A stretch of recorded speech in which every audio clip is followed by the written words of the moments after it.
여러분은 그리스도인의 정체성이라고 하면 어떤 표현들이 떠오르십니까? 우리 그리스도인의 정체성을 표현하는 다양한 말들이 있을 텐데요. 아마 어떤 분들은 하나님의 자녀 혹은 하나님의 백성을 떠올리실 것 같고요. 또 어떤 분들은 주님의 몸된 교회 혹은 주님의 종을 떠올리실 것 같기도 해요. 그리고 다른 어떤 분들은 신자나 성도 같은 말들을 떠올리시기도 하겠죠. 이렇게 우리가 그리스도인의 정체성을 생각할 때 흔히 떠올리게 되는 표현들이나 자주 사용하는 말들은 아마 우리가 그리스도인으로서 각자 중요하게 생각하고 익숙하게 이해하고 있는 개념이 아닐까 싶은데요. 사실 이러한 다양한 표현은 그리스도인의 정체성에 담긴 여러 면들을 보여주는 것이라고 할 수 있죠. 하나님의 자녀는 우리가 하나님의 형상으로 지어진 피조물일 뿐만 아니라 하나님께서 친히 아버지가 되셔서 우리를 돌보시고 보살피신다는 것을 잘 나타내 주는 말이고요. 또 하나님의 백성이라 함은 하나님께서 우리를 다스리시고 통치하신다는 것을 의미하는 표현이죠. 또 주님의 몸된 교회는 우리가 예수 그리스도를 머리로 하는 그분의 각 지체로서 서로 다른 모습으로 다양한 역할을 하며 주님의 일을 하고 있다는 것을 보여주고요. 주님의 종이라는 말은 우리가 주님께 절대 복종하고 순종함으로 주님을 섬겨야 한다는 의미이죠. 그 외에도 신자는 예수님을 믿는 사람으로 믿음이 강조된 표현이라면, 성도는 거룩한 사람으로 세상과 구별됨에 초점을 둔 말입니다. 이렇게 우리가 그리스도인의 정체성을 생각할 때 흔히 떠올리게 되는 다양한 표현들은 그리스도인의 정체성이 담긴 여러 면들을 조명해 주는데요. 그 중에서도 오늘 본문에서는 주님께서 직접 언급하신 제자라는 측면이 강조되고 있습니다. 그런데 예수님 당시 유대 랍비 사회에서 제자라 함은 스승의 신념과 삶을 추종하며 스승의 곁에서 함께 생활하고 직접 가르침을 받는 생도들을 의미했단 말이에요. 그러니까 좁게는 당시 예수님의 12 제자, 혹은 넓게 봐도 최소한 당시 예수님을 늘 따라다니며 직접 가르침을 받던, 말하자면 예수님께서 이렇게 전도를 위해 파송하셨던 그런 70명의 제자들, 그 정도는 돼야 주님께서 말씀하시는 제자가 아닐까 하는 생각을 해볼 수가 있을 것 같아요. 왜냐하면 유대 랍비 사회에서는 말하고 있는 제자는 그런 개념을 가지고 있었으니까요. 그래서 오늘날로 치자면 목사와 전도사처럼 사역자로 부르심을 받은 사람들, 혹은 적어도 사랑의 교회에서 했던 것처럼 제자 훈련을 받고 리더의 사명을 감당하는 사람들은 되어야 제자가 아닐까 하는 생각이 들 수도 있는 거죠. 말하자면 이렇게 제자는 그리스도인의 보편적인 정체성이라기보다 주님의 사명과 사역으로 부르심을 받은 일부 사명자들, 소명자들에 관한 것이라고 생각할 수 있다는 겁니다. 어쩌면 그래서 25절에서도 다음과 같은 말씀으로 시작하는 것이라고 생각될 수도 있을 것 같아요. 25절을 보시면 이렇게 말씀하죠. 수많은 무리가 함께 갈새 예수께서 돌이키사 이르시되. 예수님과 함께 동행하고 있던 많은 무리들이 있어요. 그런데 예수님께서는 그들을 향해 내 제자가 되려면 단적으로 이러해야 한다라고 말씀하시는데요. 그 말씀의 요지가 33절이라고 할 수 있습니다. 33절을 보면 이렇게 돼 있죠. 이와 같이 너희 중에 누구든지 자기의 모든 소유를 버리지 아니하면 능히 내 제자가 되지 못하리라. 예수님과 동행하던 수많은 무리 중에서 예수님의 제자가 되려면 모든 것을 다 버리고 따라야 한다고 말씀하신 건데요. 굉장히 급진적인 말씀이지만 한편으로 유대 사회에서 탁월한 랍비의 제자가 되려거나 혹은 헬라 사회에서도 저명한 그런 철학자의 제자가 되려면 당시에 왕왕 있을 수 있었던 일이었습니다. 그러니까 예수님과 동행하는 많은 무리들이 있지만 그 중에서 제자로서 헌신하기를 원하는 자가 있다면 그는 모든 것을 다 버리고 주님을 따라야 한다는 말씀으로 드릴 수 있는 거죠. 그러면 흔히 생각하는 것처럼 평신도로 주님과 동행하는 많은 무리들이 있고, 때때로 그들 중에는 어떤 사명이나 사역으로 부르심을 받아서 주님께 헌신하기로 결단하는 그런 제자들도 있다는 의미일까요? 아니면 주님과 그저 동행하는 무리가 아니라 주님께 헌신하여 따르는 제자가 되라는 의미로 말씀하신 걸까요? 다르게 말하자면 제자는 그리스도인의 그 보편적인 정체성이 되어야 한다는 말씀인지, 아니면 주님의 사명과 사역으로 부르심을 받은 일부 소명자들의 정체성이라는 말씀일까요? 사실 오늘 본문의 말씀 자체는 이해하기에 크게 어렵지는 않습니다. 그러나 예수님께서 하신 말씀을 따르기가 매우 어려울 뿐이죠. 자기 가족, 자기 목숨, 자기 소유를 모두 다 버리고 자기 십자가를 지고 주님을 따르라는 말씀은 결코 쉬울 수가 없는 거죠. 그래서 어떤 면에서는 이 말씀은 가장 어렵게 들리는 말씀이기도 하잖아요. 그러나 이러한 말씀을 피해갈 수 있다면, 그러니까 이러한 말씀은 제자로 헌신하는 일부 소명자들에 대한 것이라면, 그래서 우리는 더 이상 큰 희생을 치르지 않고 주님과 그저 동행하며 그 동행하고 있는 많은 무리 중에 그렇게 숨어서 그렇게 있는 듯 없는 듯 갈 수 있다면 우리는 좀 더 편안한 신앙생활에 안주할 수 있겠죠. 하지만 오늘 본문에서는 주님께서 어디로 무엇을 위해 가시는지도 모른 채 그저 구경꾼들처럼 주님을 따라가는 무리가 되지 말고, 주님께서 가시는 그 길을 분명히 알고 주님을 따라가는 제자가 되라고 말씀하고 있습니다. 말하자면 예수님께서 말씀하신 이 제자는 일부 소명자들이 아니라 모든 그리스도인들의 보편적인 정체성이 되어야 한다는 거죠. 그러니까 주님을 믿고 따르는 그리스도인이라면 누구든지 주님의 제자가 되어야 한다는 말씀인 것입니다. 그러면 어떻게 그렇다는 것을 알 수 있죠? 오늘 본문을 보시면 그 제자로서의 정체성을 지닌 그리스도인의 삶의 자세와 태도가 어떠해야 하는지에 대해서 26절, 27절 그리고 33절에서 말씀하는데요.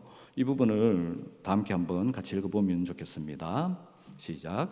무릇 내게 오는 자가 자기 부모와 처자와 형제와 자매와 더욱이 자기 목숨까지 미워하지 아니하면 능히 내 제자가 되지 못하고, 누구든지 자기 십자가를 지고 나를 따르지 않는 자도 능히 내 제자가 되지 못하리라. 이와 같이 너희 중에 누구든지 자기의 모든 소유를 버리지 아니하면 능히 내 제자가 되지 못하리라. 여기서 주님께서는 자기 가족, 자기 목숨, 자기 소유를 모두 다 버리고 자기 십자가를 지고 주님을 따르는 것이 주님의 제자로서의 삶의 자세와 태도라고 말씀하시는데요. 이러한 삶의 자세와 태도는 이미 앞서 주님께서 가르치셨던 말씀이기도 합니다. 9장 23절을 보면 주님께서 이렇게 말씀하셨어요. 또 무리에게 이르시되 아무든지 나를 따라오려거든 자기를 부인하고 날마다 제 십자가를 지고 나를 따를 것이니라. 주님께서는 무리에게 이르시기를 아무든지 나를 따라오려거든 자기를 부인하고 날마다 제 십자가를 지고 나를 따를 것이니라 라고 말씀하시는데요.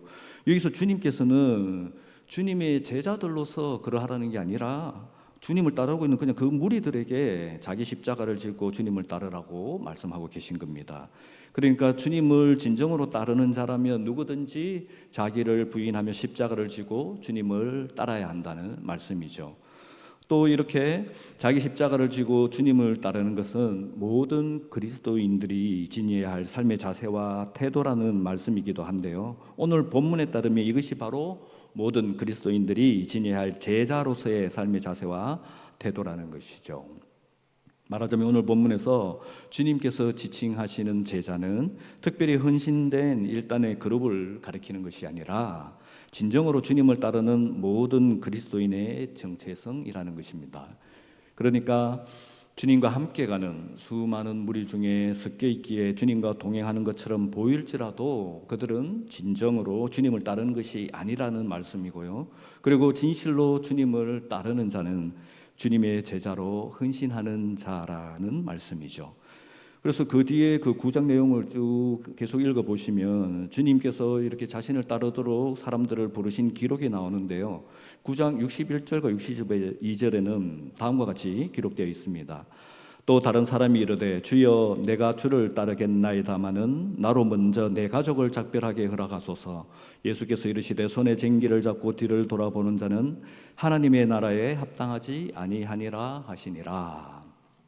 이 사람은 주님의 부르심에도 가족을 버리지 못했고 그래서 진정으로 주님을 따르지 못했습니다. 오늘 본문의 표현에 따르면 주님의 제자가 되지 못한 것이죠. 그런데 이렇게 주님의 제자가 되지 못한 것에 대해 뭐라고 말씀합니까? 주님께서는 그런 사람들에게 하나님의 나라에 합당하지 아니하니라고 말씀합니다. 진정으로 주님을 따르는 참된 주님의 제자가 되지 못한 자들은 하나님의 나라에 합당하지 않다는 말씀입니다. 오늘 본문과 연결해 보면 주님을 따르는 제자가 되지 않고 그저 주님과 함께 가고 있다고 생각하고 있는 그 무리 안에서 그 무리로만 남아 있다면 결코 하나님 나라에 들어갈 수 없다는 것이죠. 그래서 이렇게 주님과 동행하고 있다고 스스로 믿고 있는 자들에 대해서 주님께서는 다음과 같이 아주 무서운 경고를 하시기도 했습니다. 13장 26절과 27절입니다. 그때에 너희가 말하되 우리는 주 앞에서 먹고 마셨으며 주는 또한 우리의 길거리에서 가르치셨나이다 하나 그가 너희에게 말하여 이르되 나는 너희가 어디에서 왔는지 알지 못하노라. 행악하는 모든 자들아 나를 떠나가라 하리라. 그들은 이르기를 우리는 주 앞에서 먹고 마셨으며 주는 또한 우리의 길거리에서 가르치셨나이다 라고 합니다. 그들은 주님과 함께 있던 수많은 무리에 섞여 그들도 함께 주님 앞에서 먹고 마셨습니다. 그들은 주님과 함께 가던 수많은 무리에 섞여서 그들도 함께 길거리에서 주님의 가르침을 들었습니다. 그럼에도 불구하고 주님께서는 그들을 향해 말씀하시기를 나는 너희가 어디에서 왔는지 알지 못하노라. 행악하는 모든 자들아 나를 떠나가라고 하십니다. 그들은 주님의 제자가 되지 못하고 그들은 그저 무리로 남았기 때문입니다. 그러므로 주님의 제자가 되는 것, 그리스도인으로서의 제자의 정체성을 갖는 것은 그저 헌신의 문제가 아니라 참된 신자로서의 구원과도 연결된 문제인 것입니다. 그래서 오늘 본문의 마지막을 보면 결국 제자가 되지 못하고 무리로 남은 자들에 대해서 주님께서는 그들을 맛을 잃은 소금으로 비유하시면서 이렇게 말씀하시지 않습니까? 땅에도 그름에도 쓸데없어 내버리느니라. 들을 귀가 있는 자는 들을지어다. 그러므로 사랑하는 수산의 성도 여러분, 여러분 모두가 참으로 주님께 헌신된 제자가 되시기를 간절히 소원합니다. 주님을 따라다니며 그저 주님 앞에서 먹고 마시고 그냥 주님의 가르침을 듣는 무리가 아니라 주님을 따르기 위해 자기 십자가를 지고 자기를 부인하며 자신의 모든 것을 버릴 수 있는 그런 주님의 제자가 되시길 간절히 소원합니다. 이렇게 주님의 제자가 되러 가신 말씀을 이제 조금 더 자세히 살펴보려고 하는데요. 본문의 이 말씀들을 보면 그 세 구절 전부 다 내 제자가 되지 못하리라는 부정적인 표현으로 되어 있어요. 아마도 주님을 진정으로 따르는 제자가 아니라 그저 주님을 따라다니는 수많은 무리 중에 있는 자들에게 주님께서 훈계와 권고를 하시기 때문인 것 같은데요. 그러니까 주님을 따라다니는 수많은 무리들이 주님을 따르는 것이 어떤 의미인지 제대로 알지 못한 채 주님을 따르고 있기 때문에 주님께서 이러한 훈계와 공고의 말씀으로 깨우치고자 하심이겠죠. 너무나 많은 사람들이 그렇지 못하기 때문에 결국 그들은 주님의 제자가 되지 못하고 그들이 주님과 아무 상관이 없는 자로 버림받을 수 있다는 것을 경고하시는 것이기도 합니다. 그런데 주님께서는 이렇게 주님의 제자가 되어 진정으로 주님을 따르지 못하게 하는 첫 번째 걸림돌이 바로 자기 가족과 자기 목숨이라고 말씀하십니다. 본문 26절입니다. 무릇 내게 오는 자가 자기 부모와 처자와 형제와 자매와 더욱이 자기 목숨까지 미워하지 아니하면 능히 내 제자가 되지 못하고. 주님께서는 우리의 가족과 우리 자신이 진정으로 주님을 따르기에 첫 번째 걸림돌이 될 수 있기 때문에 그들을 미워할 수 있어야 주님의 제자가 될 수 있다고 말씀하십니다. 그런데 여기서 우리의 가족과 우리 자신을 미워한다는 것은 어떤 감정적인 의미를 두고 하신 말씀은 아닙니다.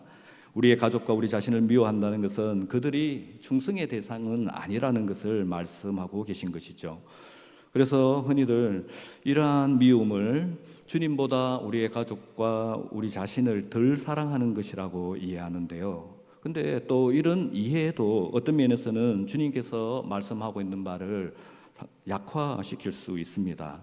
왜냐하면 주님께만 충성하고 주님을 가장 우선시한다는 점에서 다른 모든 관계를 실제로 무시할 수 있어야 함을 말씀하시기 때문인데요. 예를 들어 우리의 가족과 우리 자신의 목숨이 달린 그런 극단적 선택의 상황에서도 주님을 선택하고 우리의 가족과 우리의 자신은 더 이상 어떤 미련도 없이 그렇게 무시해 버릴 수 있는 그런 냉철함을 말씀하시기 때문입니다. 그래서 참된 제자는 순결하는 극단적인 상황에서도 결국 자기의 목숨보다 주님께 대한 충성을 선택하지 않습니까? 그런데 어쩌면 자신의 죽음에 이르기까지 주님께 충성하는 것보다 가족마저도 버리며 주님께 충성하는 것은 보다 더 어려운 문제일 수 있습니다. 자신의 목숨을 버리는 것은 자기 자신에게 한정된 것이지만 가족에 대한 문제는 또 다를 수 있으니까요, 그죠? 그러나 그럼에도 불구하고 주님을 선택하며 주님께 충성하기 위해 그럴 때마저도 철저히 냉철할 수 있어야 하는 것이 본문에서 말씀하시는 미워하라는 것입니다. 이러한 대표적인 사례가 출애굽기 32장 29절에 다음과 같이 기록되어 있는데요. 다 함께 같이 한번 읽어보면 좋겠습니다. 모세가 이르되 각 사람이 자기의 아들과 자기의 형제를 쳤으니 오늘 여호와께 헌신하게 되었느니라. 그가 오늘 너희에게 복을 내리시리라. 출애굽기 32장을 보면 이스라엘 백성들이 금송아지를 만들어서 숭배하는 사건이 나옵니다. 그런데 그때 이러한 우상 숭배에 대해서 하나님께서 심판을 명하시는데요. 금송아지 숭배에 참여한 모든 자들을 죽여라고 말씀하시죠. 그리고 이 명령에 따라서 레위 자손들이 이스라엘 백성 3,000명 가량을 죽이면서 그때 자신의 가족도 아끼지 않고 죽였던 것입니다. 그 사실에 대해 여기 출애굽기 32장 29절에서 각 사람이 자기 아들과 자기의 형제를 쳤으니 오늘 여호와께 헌신하게 되었느니라고 말씀하는 것이죠. 그러므로 본문에서 말씀하시는 미워하라는 것에 담긴 의미는 이렇게 목숨뿐만 아니라 가족마저도 철저히 버릴 수 있기까지 주님께 헌신하며 충성할 수 있는 그런 심지어 자기 가족과 자기 자신에 대해서도 철저하게 지킬 수 있는 냉철함을 말씀하고 있는 것입니다. 그렇기 때문에 그럴 수 있으려면 혹은 또 그렇게 하기 위해서 자기 십자가를 져야 하는 것이 바로 주님의 제자라고 계속해서 말씀하시죠. 본문 27절 누구든지 자기 십자가를 지고 나를 따르지 않는 자도 능히 내 제자가 되지 못하리라. 십자가를 지고 주님을 따른다는 것은 여러 가지 의미를 담고 있겠지만 여기에서는 가장 명백한 의미로 자아의 죽음 혹은 자기 부인을 뜻하고 있는데요. 왜냐하면 바로 앞에서 이미 자기 목숨을 버릴 수 있어야 한다고 말씀하고 있기 때문입니다. 그런데 십자가를 지고 주님을 따른다는 것은 초대교회 당시는 순교까지 각오하지 않고서는 참된 그리스도인이 될 수 없는 그런 현실이 있었고 지금도 북한과 같은 나라에서는 그리스도인이 되려면 각오해야 하는 그런 현실이기도 하죠. 그런 면에서 순교는 우리가 살아가는 현실과는 괴리가 있겠지만 그럼에도 우리의 현실 속에서 철저히 자기 부인을 해 나갈 수 있어야 우리 또한 참된 제자로서 살아갈 수 있는 것입니다.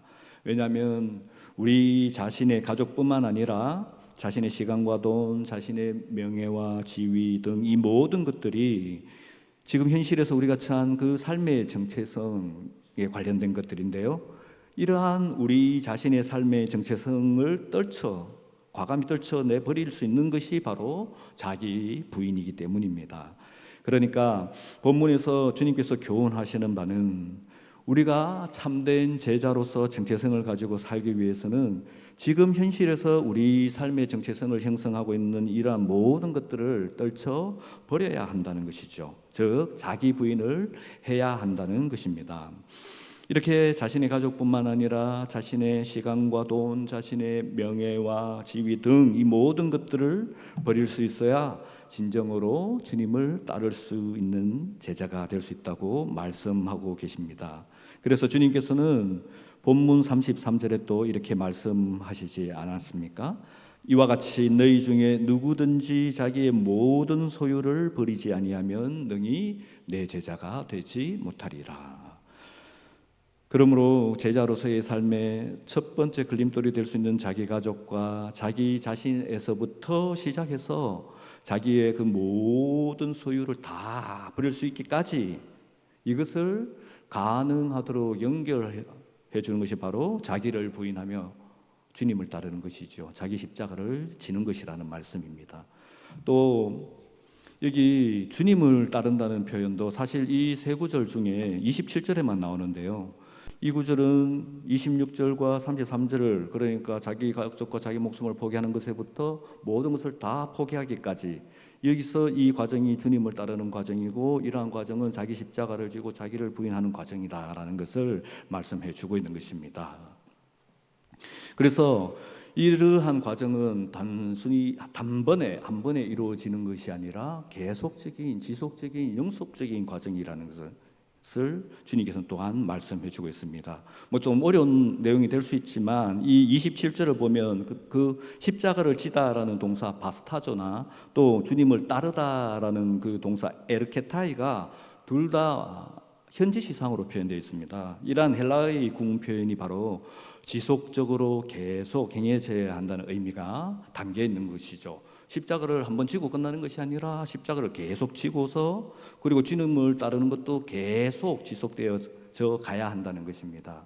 우리 가장 첫 번째 걸림돌이 되는 자기 가족과 자기 목숨을 포기하는 것에서부터 그 외에 나의 삶의 정체성을 이루고 있는 그 모든 것들을 다 주님 앞에 내려놓고 포기하기까지 그렇게 지속적으로 이루어져야 한다는 것이죠. 그런데 주님께서는 27절에서 이렇게 자기 십자가를 지고 따르지 않으면 주님의 제자가 될 수 없다고 하시고 곧바로 33절의 그 말씀으로 이렇게 이어지지 않아요. 참된 제자는 자기의 모든 소유를 버리고 주님을 따라야 한다고 말씀하는 것이 아니라 그 사이에 간단한 두 가지 비유를 또 말씀하고 계십니다. 자기 가족과 자기 자신에서부터 시작해서 자기의 모든 소유를 다 버릴 수 있기까지 이렇게 지속적으로 자기를 부인하며 끊임없이 주님을 따르는 제자가 되기 위해서는 반드시 생각해 봐야 할 중요한 교훈들이 있기 때문입니다. 이 비유를 통해서 주님께서는 그러한 교훈을 말씀해 주고 있는 것이죠. 사실 주님께서는 두 가지 비유를 말씀하고 있지만 두 비유의 요점은 거의 유사합니다. 그러나 약간의 차이점도 있는데요. 먼저 그 유사한 그 요점은 이것입니다. 주님을 따르는 제자로서의 삶은 십자가의 길이자 자기 부인의 그러한 여정인데 이러한 도정을 끝까지 그러니까 자기 가족과 자기 자신에서부터 시작해서 자기의 모든 것들을 모든 소유를 다 버릴 수 있을 때까지 지속해서 포기하지 않고 오직 주님만 따라가는 것인데 그럴 수 있는지 시작할 때 따져보라고 말씀하는 것이죠. 이를 위해서 첫 번째 비유에서는 건물을 지을 때 완공할 수 있을지 비용을 먼저 계산해야 한다고 말씀하시는데요.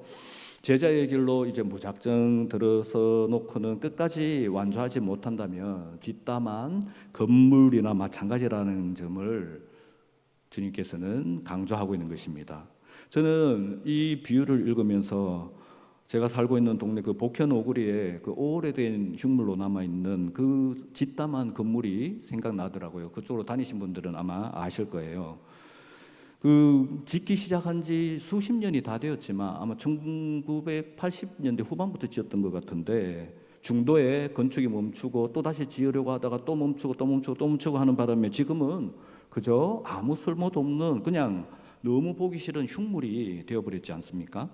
그러니까 제자의 길로 무작정 들어서 놓고는 끝까지 완주하지 못하고 포기한다면 우리의 모습이 이런 꼴이 될 것이라는 말씀입니다. 다시 말해서 처음에는 한동안 자기 십자가를 지고 자기를 부인하며 살려고 노력하지만 그래 나의 돈, 나의 시간, 나의 명예, 나의 건강, 나의 지위 그리고 나의 가족, 나의 목숨까지도 내려놓고 주님을 따르려고 했지만 때때로 유혹과 미혹에 실패하고 또 시험과 공격에 넘어지면서 그러다 반복되다 어느 순간 포기하게 되기도 하는 것이죠. 그리고는 자기 십자가를 버려두고 어느덧 주님을 따르고 있기보다는 자기 자신을 따라서 살아가게 되는데요. 그 모습이 마치 짓담한 건물처럼 아무짝에도 쓸모없는 흉물스러운 것이라는 말씀입니다. 그래서 주님께서는 본문 끝에 소금의 비유로 다시 한번 이렇게 말씀하시지 않습니까? 본문 34절과 35절입니다. 다 함께 같이 읽어보면 좋겠습니다. 소금이 좋은 것이나 소금도 만일 그 맛을 잃으면 무엇으로 짜게 하리요? 땅에도 그럼에도 쓸데없어 내버리느니라. 들을 귀가 있는 자는 들을지어다 하시니라. 주님께서 이 소금의 비유로 덧붙여 말씀하시는 것은 그렇게 아무 쓸모없는 흉물스러운 건축물이나 맛을 잃은 소금은 그저 버려질 뿐이라는 경고입니다. 이 말씀은 앞서 보았던 13장 27절처럼 나는 너희가 어디에서 왔는지 알지 못하노라 행악하는 모든 자들아 나를 떠나가라는 말씀과 같은 의미를 담고 있죠. 그러므로 사랑하는 수산의 성도 여러분, 주님을 따르는 제자로서의 삶은 십자가의 길이자 자기 부인의 여정임을 잊지 마시길 축원합니다. 자기 가족과 자기 자신에서부터 시작해서 자기의 모든 소유를 다 버리게 될지라도 끝까지 포기하지 않고 오직 주님만 계속해서 따라갈 수 있기를 축원합니다. 마지막으로 두 번째 비유를 보면요, 전쟁에 임하기 전에 먼저 성산이 있는지 없는지를 깊이 숙고해야 한다고 말씀합니다. 그러니까 성산이 있는지 없는지도 모른 채 전쟁에 나가서 훨씬 더 강력한 적군을 만나면 패할 수밖에 없다는 말씀이겠죠. 이처럼 주님의 제자로서 자기 십자가를 지고 자기를 부인하는 삶의 그 여정은 믿음의 전쟁이라고도 할 수 있는데요. 이 전쟁을 시작하기 전에 먼저 우리가 승리할 수 있을지를 따져보라는 의미가 담겨 있습니다. 그런데 이 두 번째 비유는 첫 번째 비유와 다른 점이 있습니다. 첫 번째 망대 건축에 대한 비유에서는 건물을 완성할 어떤 능력과 자원이 있는지에 대해 긍정도 부정도 하지 않고 있죠. 하지만 두 번째 전쟁의 비유에서는 전쟁에서 승리할 능력과 자원이 있는지에 대해 부정적으로 말씀하고 있다는 겁니다. 31절과 32절을 한번 보시죠. 또 어떤 임금이 다른 임금과 싸우러 갈 때에 먼저 앉아 1만 명으로서 저 2만 명을 거느리고 오는 자를 대적할 수 있을까 헤아리지 아니하겠느냐. 만일 못할 터이면 그가 아직 멀리 있을 때에 사신을 보내어 화친을 청할지니라. 31절에서는 어떤 임금에게 1만 명의 군사가 있는데 이에 맞서는 다른 임금은 2만 명을 거느리고 전쟁에 나온다고 말씀하고 있고요. 또 다음 32절을 보면 이러한 전력 차이 때문에 승산이 없으면 전쟁을 포기하고 화친을 청해야 한다고 말씀하고 있죠. 그러니까 이 전쟁의 비유에서는 전쟁에서 승리할 능력과 자원이 모자라는 부정적인 경우를 들어서 말씀하고 있는 겁니다. 그러면 왜 주님께서는 이렇게 앞선 건축의 비유와는 미묘한 차이를 두고 부정적으로 말씀하신 걸까요? 그것은 주님의 제자로서 자기 십자가를 지고 자기를 부인하는 삶의 여정은 단순한 전쟁이 아니라 우리가 가진 능력과 자원으로는 승리할 수 없는 전쟁이라는 것을 함의하고 있는 것입니다. 그러니까 주님의 제자로서 자기의 십자가를 지고 자기를 부인하면서 끝까지 주님을 따르는 것은, 모든 것을 포기하기까지 주님을 따르는 것은 우리의 능력과 자원을 넘어서는 일이라는 것이죠. 그렇습니다. 오늘 본문에서 말씀하는 바 진정으로 주님을 따르는 참된 제자로서의 삶은 사실 우리 중 누구에게도, 목사인 저에게도 마찬가지입니다. 너무 버겁고 힘든 것입니다.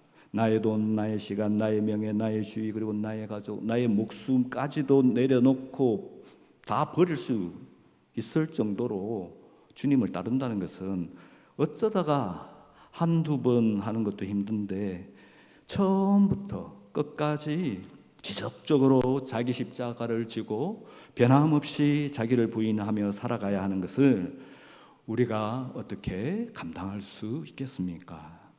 이렇게 주님을 따르기 위해서 끊임없이 자신의 모든 것을 계속해서 포기해 가야 하는 것은 진실로 우리의 능력과 자원을 훨씬 넘어서는 일이죠. 그래서 많은 그리스도인들이 어쩌면 아직 제자가 되지 못하고 있고 여전히 무리로 남아있는 것이 아닐까 하는 생각도 듭니다. 그런데 말입니다, 예수님의 제자들도 그러했습니다. 우리가 잘 알고 있는 것처럼 베드로 같은 예수님의 수제자로 여겨지던 사람도 예수님의 십자가 앞에서 예수님을 부인하며 도망쳤지 않습니까? 그런데 그런 그들일지라도 그들이 어떻게 순교에 이르기까지 주님을 따르는 제자가 되었습니까? 그것은 바로 그들 모두는 부활하신 주님을 만났습니다. 그리고 주님을 만났고 주님께서 약속하신 그 성령을 받아 충만했었습니다. 그래서 그들의 주님의 참된 제자가 될 수 있었던 것입니다. 그러므로 사랑하는 수산의 성도 여러분, 우리도 부활하신 주님을 만날 수 있기를, 주님께서 주시는 그 부활의 생명으로 충만할 수 있기를 간절히 사모하기를 축원합니다. 그래서 그 주님을 만남으로 주님께서 우리 가운데 우리 안에서 말씀하시는 그 말씀을 통해 부어주시는 그 성령으로 충만해지기를 간절히 구할 수 있기를 소원합니다. 그럴 때 사도 바울이 고백했던 것처럼 내가 그리스도와 함께 십자가에 못 박혔나니 그런즉 이제는 내가 사는 것이 아니요 오직 내 안에 그리스도께서 사신 것이라. 이제 내가 육체 가운데 사는 것은 나를 사랑하사 나를 위하여 자기 자신을 버리신 하나님의 아들을 믿는 믿음 안에서 사는 것이라는 그 고백처럼 우리도 주의 말씀을 통해 우리 안에 사시는 부활의 주님을 만나고 그 주님의 부활의 능력 가운데 주님의 말씀을 통해 우리 안에 주의 성령으로 충만케 되기를 간절히 축원합니다.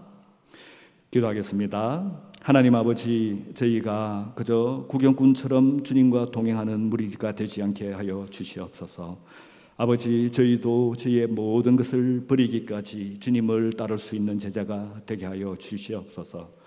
그래서 아버지, 저희가 모두가 자기 십자가를 지고 자신을 부인하며 주님을 끝까지 따르는 제자가 되게 하여 주시옵소서. 그러나 아버지, 저희들 스스로는 끝까지 자기 십자가를 놓지 않고 자기 신을 부인하며 변함없이 주님을 따라갈 그 어떤 능력이나 그 어떤 자원도 부족합니다. 오 주님, 이런 저희를 긍휼히 여기시고 불쌍히 여기셔서 저희도 부활하신 주님과 함께 할 수 있게 하시고 주님의 성령으로 충만한 그 놀라운 은혜를 부어 주시옵소서. 간절히 바라고 원하오며 예수 그리스도의 이름으로 기도드립니다.